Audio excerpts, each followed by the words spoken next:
Hey guys, welcome back to today's video. Today is Tuesday, July 7th, 2020, and today I'm going to be talking about the blue wall, a crucial part of the Democratic Party's pathway to victory in 2020, and Donald Trump's pathway to victory as well.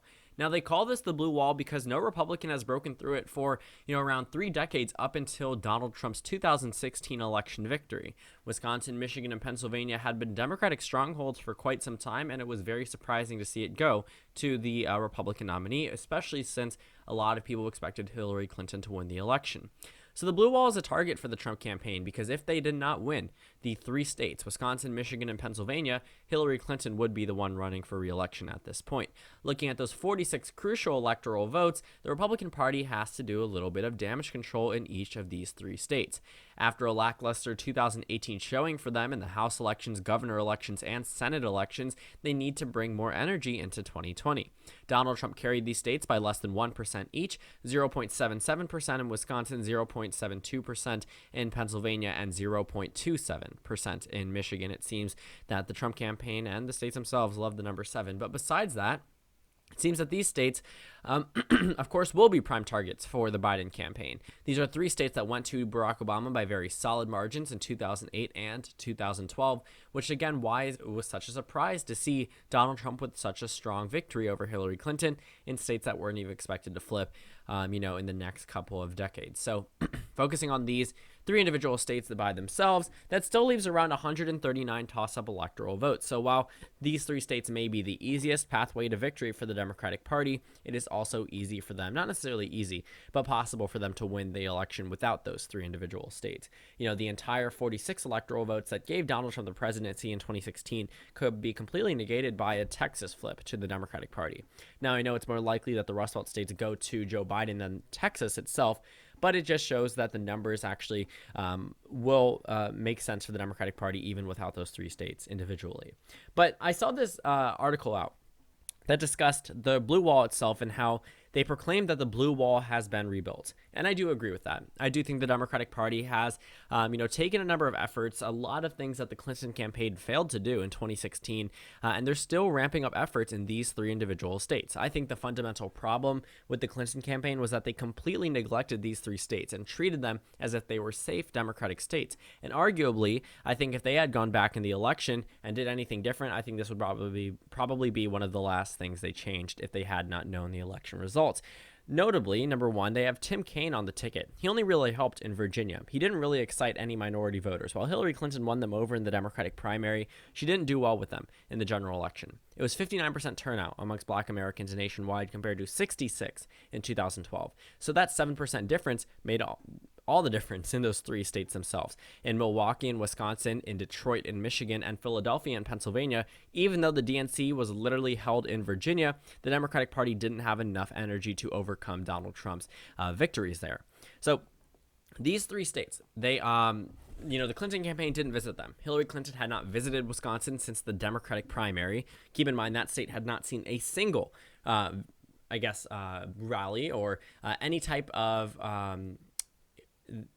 notable candidate, literally anything. When I say that, I'm trying to think if there was any time where any type of notable Democrat. I know the Democrats came to Michigan last minute, but they did not focus on Wisconsin. I think a lot of that had to do with the fact that they were complacent with the polling numbers there. It showed Hillary Clinton ahead by 6.5%, and it was actually the only state that was wrong dramatically, at least outside the margin of error from the Rust Belt states. Michigan and Pennsylvania were both within the margin of error of going to Donald Trump and narrowed up on Election Day, but Wisconsin didn't show any of those preliminary signs, despite it being the first Rust Belt state to be called for Donald Trump.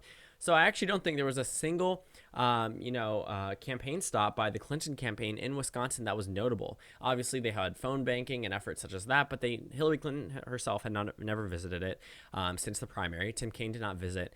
President Obama did not visit. I mean, they ran up a lot of those top Democrats in Michigan last minute, but Wisconsin seemed to be neglected the most. Now, Pennsylvania did get a lot of attention just because it's a traditional battleground state, but these 3 states are definitely going to see a lot from the Biden campaign.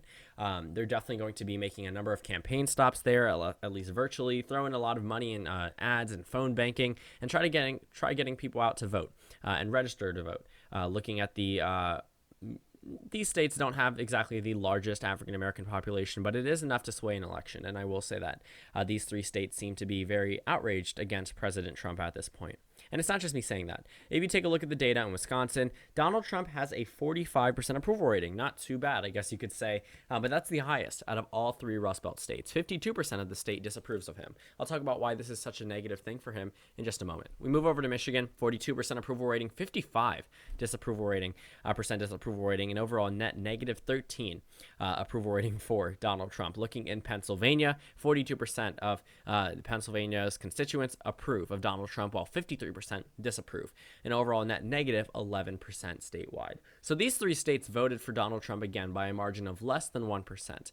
And if he's losing any type of approval amongst voters, not just -11, but even -4, -5 on election day could end up with him losing these states. He only narrowly won them. They were not solid margins for the Trump campaign. They were not too comfortable for the Biden campaign at this point. Obviously, they can't give up these states and say we have it locked down, but it is a lot easier for the Biden campaign to win these states than Clinton's campaign. Number one, they know that they're going against the same type of candidate, and they know his campaign tactics, and the voters there may not necessarily expressively saying they're voting for Donald Trump in polling data, so they're taking that into account. They're ramping up their efforts in these 3 states because Biden could win the election with these 3 states alone. He doesn't need literally any other state. Iowa is not needed, Ohio is not, North Carolina is not, Georgia is not, Florida is not, Texas isn't, Arizona isn't, but Biden's campaign is leading in a lot of those states as well. So my screen recorder cut out, but I just was wrapping up talking about President Trump's job approval rating.